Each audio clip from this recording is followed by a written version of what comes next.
So I wonder how you felt as you heard that story this morning. Were you challenged by it? Did you agree with everything that Paul said? And have you got any idea what I'm going to ask next? So what I'm wondering this morning is, how often do you engage in a conversation about God? At this point, some of you are going to be saying, well, that is the vicar's job. Well, let me remind you, we don't have one. So you might say it's the PCC or wardens or life group leaders' job. Is it? 1 Peter 3:15 tells us to always be prepared to give an answer for the hope you have. And this morning I want to think about how we can do that. Beyond that, I want to challenge you to be on the front foot in starting those conversations. Paul wasn't shy, and neither should we be. So let's think for a moment. How often do you get asked about the hope you have? Ever? Do people recognise you have hope? Do you strike them as being any more hopeful than they are? At the very start of this coronavirus outbreak, I was struck by the negativity of people around me in church. All of the conversations were negative: how bad it's going to be, how being stuck indoors was going to kill them. Very few of them were seeing it as just something to work through, believing that God would prevail in the end. There were 1 or 2 folk who said, I don't mind dying, I know where I'm going. And their attitude did start a way for a conversation, even if it was just to ensure that they were going to be sensible and follow government guidelines. So what hope are you showing to the world in this situation? Are you somebody who's been affected by having to take time off work? How are you coping with living on 80% of your income? Are you someone who's waiting for benefits to cover the fact your job has completely disappeared? Maybe you're a grandparent missing your grandchildren. Maybe you're a child missing your parents. Maybe you're missing your freedom. But what's the view of these things that you're portraying to others? Do you do it in a hopeful way? Would anyone in the Tesco queue know you're working through pain because of the promise of hope you have? How about those in social media? Or online, or in your phone calls? In last week's church news, Jess wrote about lamenting. And lament isn't inconsistent with hope. Rather, it recognises that telling God how you're feeling is a positive thing. Repeatedly in the Psalms, David has a good old lament or moan, depending on your view. And then he comes back to the positive because he's seen that God is in charge, and he knows that at the end we're all going to come back to being good. And at times I've struggled because that seems like such a stark shift. But it's his reality. He is being an extroverted processor. He's talked about the difficult stuff, and once he's got that out of his brain, he can hold on to the positive stuff. Hope is something that shows through no matter what the situation. In fact, it's far more powerful when you're having a tough time than when you're being endlessly positive. I know that because we see it in members of our congregation. I love it when Tash tells us about how she's seeing the hopeful bits in the business of raising a severely autistic child. How she celebrates when she gets 5 minutes peace, when she gets 15 minutes to come to church. The hope that she has that it's going to get better. On the other hand, I hate it when I go to visit family members who've been Christians for years and all they do is moan about their church. Don't get me wrong, I know things can be wrong and need to change, but having faith is about seeing possibilities. One famous quote says, 2 men looked through prison bars. One saw mud, the other stars. So are you a stargazer or a mud starer? Are people going to ask you about your hope or avoid your negativity? We want people to see our hope, to notice that there is something different about us. But what about if they don't ask? One of the few pieces of advice my mother gave me, apart from never have children, they're far too much work, is if you don't ask people about themselves, they will think you don't care about them. And that's really true in a world that encourages people to be self-centred. I spend a lot of time listening to people talk about themselves and never getting the chance to talk about me. And if I just sit there and listen and go, it doesn't really help them. All I'm doing is facilitating their moaning. So this year, my resolution is that I am going to be disruptive in conversations. Not in a negative way, but just offering a different view. Just putting the other side forward to challenge their presuppositions and assumptions. I can't say I've achieved it yet. One of my friends is got to be the world's best record holder in turning conversations around to her. But it's only May, so I have still got 8 months to go. So how do you turn the conversation around? How can you start a conversation around hope? Paul's first conversation wasn't about the hope he had. It was about the problems he saw in society. He didn't just criticise, he told them what it should be like. He painted a picture of something that made them curious, something that went against the views that they had, so they wanted to engage more. And when they were ready to engage, he started where they were. He made sure he made links so he could move things on. In that world, in our world, that means starting with the people that are easier to talk to. Take the parent with the small child, or the person walking their dog. You can easily smile and say something nice about them that leads to a longer conversation. But other people are harder. The person sitting on the street with no money, the teenager drinking far too much. Where do you start with them? So learning from Paul, we start with the people who are like us. Paul was a well-trained rabbi, brought up in the educational centre of Tarsus. He was used to conversing with well-known teachers. He started with something he'd observed that they cared about. They cared about not missing out on God so much that they had a statue to the unknown God. So Paul started there, and he talked about the gods they did know. And then he widened their understanding to something new, to the death and resurrection of Jesus and the judgment at the end of time. He would have lost them if he'd started at the end. He had to take them on a journey.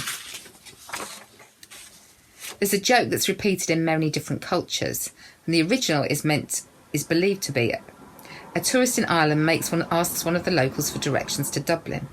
The Irishman replies, "Well, sir, if I were you, I wouldn't start from here." We can't change where people are at, so we need to find out ways that would move them on. So how could you start a conversation about hope in these times? So many starting points. The separation we are feeling from loved ones, the pain of having to queue, the need to stay indoors. All of these are real, but I think there is one that is better. For me, the key one is the God-given door opener, the rainbows that people are putting in windows. In Genesis 8, God makes Noah a number of promises and uses the rainbow as a reminder of them.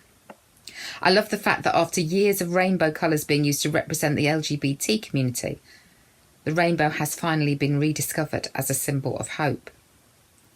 How much more of an opening do you need to talk about how God can redeem things? How many angles can you take it?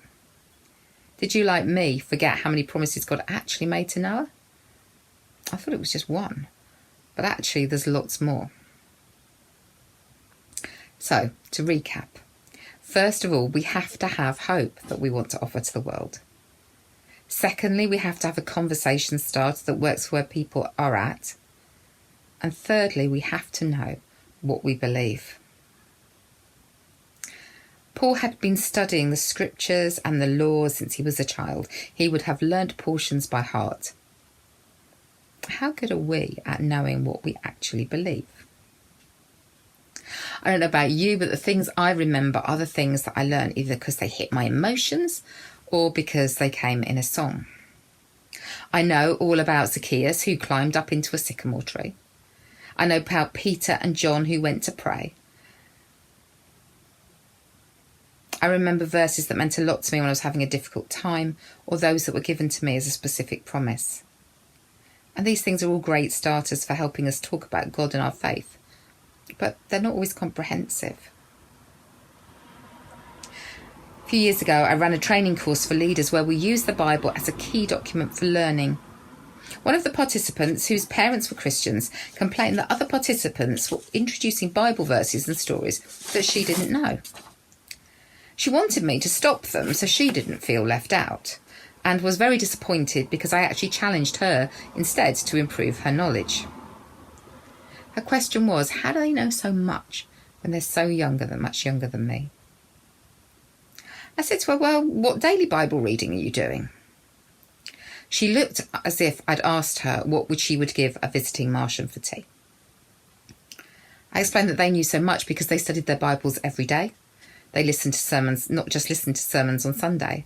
They'd been to study groups which had questioned what they believe and had made them eager to learn more. I sent her away with a book of 100 Bible stories to start with. My son is a games theorist. He doesn't just play video games, he watches videos about video games. In these, people are debating the backstory and the extended story. Then they discuss it in chat groups. He spends hours on it. He knows so much. I wish he would do the same with the Bible. We have to broaden our understanding. We have to go above and beyond the Sunday service or the single Bible verse in the UCB lectionary, UCB readings, and really learn more. As part of the Church of England, we have a fantastic resource in the lectionary.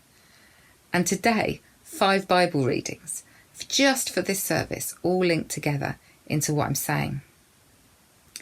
They'll be in the blurb underneath where the picture is. So have a look, follow them up, see what you think, see how you think they link.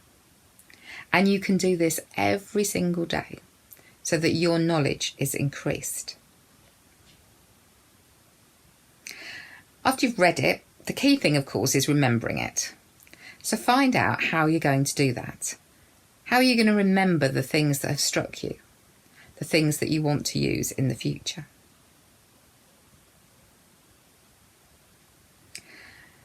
The final point, after we've known the hope, we've looked for the conversation starters, and we know what we believe, is to expect change to be part of the conversation. Years ago, a public speaking teacher told me that we need to know what information we want to communicate and what action we want to result. It's easy to tell people about the hope we have, to explain our beliefs, but it's much harder to identify that specific change. Paul had no qualms. He expected them to change their views, and he told them what they needed to think. I still find that hard. In my family growing up, my parents' word was law. Arguing was not something you did. In today's world, arguing is definitely something you do. We need to expect that people are going to want to change as a result of what they hear. So know what you want to ask them and tell them what they need to do. Would you ask them to commit to a relationship with God? To say thank you to Jesus for that he died for them? Or to encourage them to join you on a faith journey? You need to practice. I wouldn't stand up on a Sunday and preach without having done any preparation. I may have very scant notes and a very scant outline, but in my head, I've got books and books and books. So why do we expect to have conversations which are far more difficult without any preparation? Sermons are easy because I can sit here, I can stand up on a Sunday, and most of the time you're not going to interrupt. But conversations are harder. Somebody might interrupt you, might ask you a difficult question. So think about how you're going to do that. And maybe practice with a friend, somebody in your life group, somebody you've met at church. Get them to pretend to be people that you would have conversations with. And practice what the argument would be. So, this week, what you need to do is, first of all, know what hope you have. And if you don't have hope, maybe you're sitting and watching this and you haven't got a clue what the hope is that I'm looking for. Go and find out.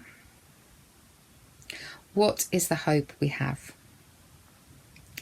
Then think about some starter lines. How could you start the conversation in the Tesco queue with your next door neighbour over the boundary fence? Write some lines that can help you transition from the starters into the deeper God conversations. Practice saying what you believe in lots of different ways without the use of jargon. Saying I'm washed in the blood of the Lamb is not something that is going to go for most Tesco queuers. And know what action you want from them as a result. Practice asking for it. Know what you're going to do. And try it out as you're going. Have smaller conversations. Practice just changing the view of what you put out. Next week, do send me some emails. Tell me what you've tried. Tell me what you've done. And tell me what difference it's made. I know that you can make a difference.